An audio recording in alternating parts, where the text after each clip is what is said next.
Shalom, puji Tuhan. Tema firman Tuhan hari ini, Yesus bertanggung jawab penuh. Saudara, mungkin banyak orang yang mengeluh, banyak orang yang berkata, Tuhan, benar Engkau bertanggung jawab atas hidupku Tuhan. Sampai saat ini rumah tangga saya berantakan Tuhan. Sampai saat ini usaha saya tidak maju. Sampai saat ini, bisnis saya gagal, saudaraku. Bahkan tidak bertubi-tubi masalah. Datang silih berganti seolah-olah tidak pernah berakhir, tidak pernah berhenti. Tetapi saudaraku, saya akan menunjukkan kepada saudaraku lewat kebenaran firman Tuhan, bagaimana Tuhan bertanggung jawab penuh atas hidup kita. Saudaraku, ketika Tuhan ciptakan manusia, Tuhan tidak biarkan, saudaraku. Ketika penciptaan Tuhan tempatkan di Taman Eden, Tuhan tidak bilang, ini kamu saya sudah ciptakan, ya sudah. Kamu berbuat, kamu bekerja, kamu silakan. Tuhan tidak biarkan, saudaraku. Tetapi di saat penciptaan Tuhan, manusia yang pertama, sejak awal dunia ini dibentuk oleh Tuhan, Tuhan bertanggung jawab penuh atas hidup manusia, atas hidup orang-orang percaya. Bahkan sampai saat ini, saudaraku, bukan hanya sejak masa penciptaan Tuhan, tetapi sampai sekarang, bahkan sampai selama-lamanya, Tuhan bertanggung jawab atas hidupmu. Katakan amin. Amin. Saudara yang dikasih oleh Tuhan, jangan sekali-kali kita berkata, Ibu Pendeta hanya menyenangkan telinga kami yang mendengarkan khotbah. Tetapi saudaraku, kita akan belajar, kita akan melihat kebenaran firman Tuhan yang menunjukkan bahwa Tuhan bertanggung jawab atas hidup kita. Bertanggung jawab berarti Tuhan tidak biarkan. Amin. Tuhan selalu pantau, Tuhan selalu pelihara, Tuhan selalu jamin. Itu kata bertanggung jawab. Tuhan tidak lepas tangan. Amin. Tuhan selalu awasi, Tuhan selalu amat-amati, Tuhan selalu menolong, Tuhan selalu buka jalan. Saudaraku, kita akan membaca Alkitab kita dalam kitab Kejadian pasal 2. Kejadian 2 ayat 18, manusia dan Taman Eden. Ayat 18, Tuhan Allah berfirman, tidak baik kalau manusia itu seorang diri saja. Aku akan menjadikan penolong baginya yang sepadan dengan dia. Saudaraku, kita ambil satu ayat ini. Ketika Tuhan membentuk manusia pertama, yaitu Adam, saudaraku, Tuhan bentuk dari debu tanah liat. Coba saudara perhatikan. Hal pertama yang kita lihat, bukti tanggung jawab Tuhan dalam penciptaan manusia yang pertama, Tuhan tidak biarkan dia sendiri. Amin.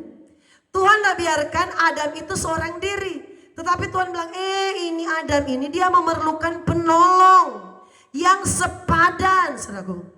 Tuhan maha tahu, saudaraku, apa yang menjadi kebutuhan hidup kita. Amin. Tuhan maha tahu apa yang terbaik untuk hidup kita. Sehingga Tuhan berkata, aku akan menjadikan penolong yang sepadan dengan manusia pertama, yaitu Adam. Tuhan bentuklah seorang perempuan yang dinamakan Hawa.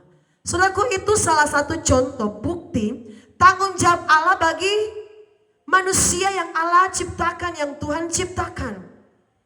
Bahkan ketika Tuhan menciptakan manusia pertama, Tuhan gak lepas, Tuhan gak biarkan, tetapi sorot mata Tuhan selalu ada bagi manusia yang Allah ciptakan. Itu pelajaran yang pertama.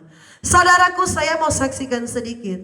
Kalau ada yang berkata, enak sekali ketika mendengar Tuhan bertanggung jawab atas hidup kita. Kami tidak alami, Ibu Pendeta. Sampai saat ini kami begini-begini saja. Saudaraku, kami pernah alami 4 tahun penderitaan, ujian Tuhan izinkan. Belum dijawab oleh Tuhan selama 4 tahun. Saudaraku, tetapi lewat 4 tahun itu kami tidak pernah mempersalahkan Tuhan. Dan kami tetap berkeyakinan, Tuhan, Engkau bertanggung jawab atas hidup kami. Karena Engkau yang panggil kami sebagai hamba-Mu. Engkau yang panggil kami menjadi alat-Mu. Kami percaya Engkau yang bertanggung jawab atas hidup kami. Saudaraku, kami berkata seperti itu. 4 tahun saudaraku, ada begitu besar dan berat gejolak yang kami hadapi dalam pelayanan saudaraku. Saudaraku, apalagi menghadapi jemaat yang ada di akhir zaman ini, bukan jemaat yang main-main saudaraku yang kami alami. Itu kami alami 2014 saudaraku. Bagaimana terjadi ujian yang Tuhan izinkan. Ada lagu berkata, bila kau izinkan sesuatu terjadi, ku percaya semua untuk kebaikanku. Saudaraku, Tuhan bertanggung jawab atas masa depan hidup kami sebagai hamba Tuhan. Walaupun saudaraku ada 4 tahun kami menghadapi hal yang kami berkata ya itu adalah sesuatu ujian Tuhan untuk membuat kami melihat kemuliaannya. Saudaraku, jemaat yang kami layani sudah pernah saya sampaikan.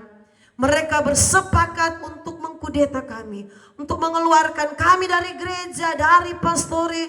Mereka dengan begitu banyaknya cara saudaraku. Pertama mereka pakai cara halus. Cara halus saudaraku, datang bilang. Lama-lama karena mereka tidak berhasil, mereka pakai cara kekerasan. Kami sudah alami dalam pelayanan. Tetapi kami tetap berkata, Tuhan, Engkau yang bertanggung jawab atas hidup kami. Tidak sekali-kali pun Engkau membiarkan kami. Tidak sedetik pun Engkau meninggalkan hidup kami. Saudaraku, walaupun kami harus setiap hari, saudaraku, waktu 2014 itu sampai 2018. Kurang lebih saudaraku, kami harus melalui hari-hari kami dengan air mata. Kami merasa sakit hati Tuhan, jemaat yang kami layani. Tega-teganya saudaraku melakukan itu kepada kami. Tetapi itulah saudaraku caranya Tuhan. Dan kami melihat Tuhan tidak pernah meninggalkan orang-orang yang selalu mengasihi Dia, yang berseru kepadanya. Dan percaya bahwa Tuhan selalu bertanggung jawab atas hidup kita. Saudaraku, kami melewati hal yang pahit. Awalnya mereka lakukan dengan cara halus. Lama-lama sudah dengan cara yang kasar, dengan kekerasan. Oh, datang di sini mereka melakukan penyerangan saudaraku. Rasa-rasanya mereka mau bunuh kami. Kami sudah alami. Jemaat sendiri. Kami sudah alami, dilaporkan di polisi, di polsek saudaraku, di polres, di polda. Seolah-olah kami ini bukan lagi pendeta, seolah-olah ini kami adalah penjahat. Dan Tuhan biarkan, seolah-olah kami lihat Tuhan 4 tahun loh Tuhan. Sepertinya Tuhan biarkan kami. 1 tahun coba saudara bayangkan, nggak ada titik temu yang kami lihat. Tidak ada, sepertinya pertolongan Tuhan tidak terjadi. 2 tahun saudara bayangkan. Kami lewati 3 tahun nggak ada apa-apa saudaraku. 4 tahun, baru di akhir 4 tahun. Kami mulai melihat bahwa Tuhan yang bertindak atas penderitaan dan pergumulan yang Tuhan izinkan. Saudaraku, manusia yang pertama, Tuhan tidak membiarkan. Tuhan tidak lepas tangan dalam pergumulan kita. Tuhan tidak lepas tangan dalam masa depan kita. Adam, Tuhan berkata, tidak baik kalau kamu sendiri. Aku akan menciptakan penolong yang lain yang akan mendampingi kamu, yang sepadan dengan kamu. Saudaraku, dalam berbicara tentang jodoh, Tuhan bertanggung jawab atas jodoh kita. Amin.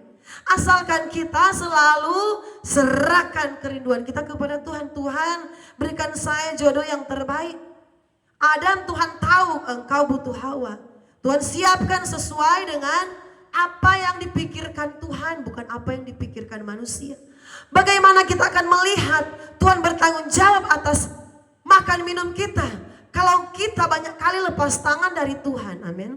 Banyak kali orang Kristen, bukan Tuhan tidak mau tuntun dia, bukan Tuhan tidak mau nyatakan kuasanya, bukan Tuhan tidak mau menolong, tetapi banyak kali kita yang lepas tangan dari Tuhan. Banyak kali kita yang merasa bisa. Banyak kali kita yang merasa hebat, saudaraku. Banyak kali kita yang merasa mampu berjalan sendiri tanpa Tuhan. Saudaraku, peristiwa Adam dan Hawa, bahkan semua kebutuhan mereka, Tuhan sudah sediakan. Makan minum mereka, Tuhan sudah sediakan, saudaraku. Tempat yang terbaik di Taman Eden. Tempat yang terbaik. Semuanya ada di sana saudaraku. Semuanya disediakan Tuhan. Itulah tanggung jawab Tuhan yang Tuhan tunjukkan kepada manusia yang pertama. Walaupun manusia yang pertama itu gagal, Mereka jatuh saudaraku di dalam dosa. Mereka tidak taat dengan apa yang Tuhan bilang, jangan makan itu buah. Mereka taat, tetapi apa? Tanggung jawab Tuhan tidak berhenti sampai di situ. Tuhan cari mereka, amin. Kadang-kala saudaraku ketika kita berbuat dosa, Tuhan tidak biarkan kita. Kadang-kala ketika kita sudah jatuh, kita sudah malas beribadah, kita sudah malas tahu dengan Tuhan, kita sudah cuek dengan Tuhan, Tuhan cari kita, amin saudaraku. Kadang-kala kita sudah diam di rumah, sudah bertahun-tahun kita tidak ibadah, Tuhan cari kita, Tuhan ketuk pintu hati kita. Tuhan mau kita untuk kembali dekat dengan Dia. Saudaraku, dimanapun kita berada saat ini, saudaraku, tanggung jawab Tuhan tidak berhenti sampai di pada penciptaan. Tidak berhenti sampai Tuhan mencari Adam. Tidak berhenti sampai di situ walaupun Adam sudah berbuat salah. Adam sudah berbuat pelanggaran, saudaraku. Tetapi Tuhan masih mencari manusia. Karena apa? Tuhan tidak mau, saudaraku, terjadi yang namanya kebinasaan. Tuhan tidak mau terjadi yang namanya orang-orang tidak diselamatkan. Bahkan satu bukti bahwa Allah bertanggung jawab atas hidup kita di dunia, bahkan bertanggung jawab sampai kepada kekekalan, yaitu lewat Bapa di surga mengaruniakan anaknya yang tunggal. Saudaraku, Tuhan mau, Tuhan pantau terus manusia ini. Kalau dibiarkan pasti mereka akan terus berbuat jahat. Tidak bisa. Manusia ini saudaraku tidak bisa dibiarkan. Tuhan datang saudaraku. Dia rela dilahir di kandang yang hina. Karena apa? Dia bertanggung jawab atas seluruh kehidupan kita. Saudaraku, jangan sia-siakan karya Tuhan yang ajaib. Karya Tuhan yang maha agung, yaitu kelahiran Yesus. Kelahiran Yesus yang membuat kita bisa diselamatkan. Bukti Allah bertanggung jawab atas hidupmu. Bukti Allah bertanggung jawab atas masa depan kita. Saudaraku, di dunia ini kita semua tidak lama. Alkitab berkata 70 tahun. Kalau kuat saudaraku 80 tahun. Itu pun diwarnai dengan kesukaran dan penderitaan. Tetapi saudaraku, kekekalan itu tidak ada batasan waktu. Kekekalan itu abadi selama-lamanya dan itulah tanggung jawab Tuhan. Tuhan mau setiap orang masuk dalam kerajaan surga. Dengan cara apa, saudaraku? Dia tidak biarkan kita dalam dosa. Dia tebus dosa kita, saudaraku. Dia mati di kayu salib, itulah cara Tuhan yang bertanggung jawab atas hidup kita. Sebenarnya saudaraku, kita tidak perlu lagi saudaraku terlalu jahat, terlalu banyak dosa yang kita lakukan. Tetapi Allah yang kita sembah, Allah yang super kasih di dalam hidup kita, saudaraku. Dia sangat bertanggung jawab atas hidup kita. Dia rela mati, dia rela disalibkan, darahnya tercurah bagi pelanggaran saya, pelanggaran saudara. Karena dia mau apa? Tanggung jawab dia, saudaraku, supaya kita tidak masuk di dalam kengerian yang kekal, yaitu neraka, saudaraku. Neraka itu siksaannya tanpa batas. Siksaannya, saudaraku, tidak terkatakan. Siksaannya tidak terhingga. Sopaling siksa ada di dalam neraka. Saudaraku, tanggung jawab Tuhan dalam hidup kita. Setiap hari Tuhan lihat, aduh Bapak ini jarang ibadah. Tuhan bersedih saudaraku ketika melihat kita ini tidak setia dengan Dia. Tuhan bersedih ketika melihat umat-umatnya malas, umat-umatnya cuek, umat-umatnya acuh, tidak melibatkan Tuhan. Tidak saudaraku, sertakan Tuhan dalam kehidupannya. Tuhan bersedih saudaraku, karena Tuhan tidak sedetik pun Dia meninggalkan hidup kita. Dia bertanggung jawab atas hidup kita, saudaraku. Sehingga saudaraku, Tuhan yang kita sembah, sebutan Tuhan bukan hanya sekedar Tuhan, tetapi sebutannya juga sebagai Bapa. Ada lagu berkata, seperti Bapa sayang anaknya, demikianlah Engkau mengasihiku.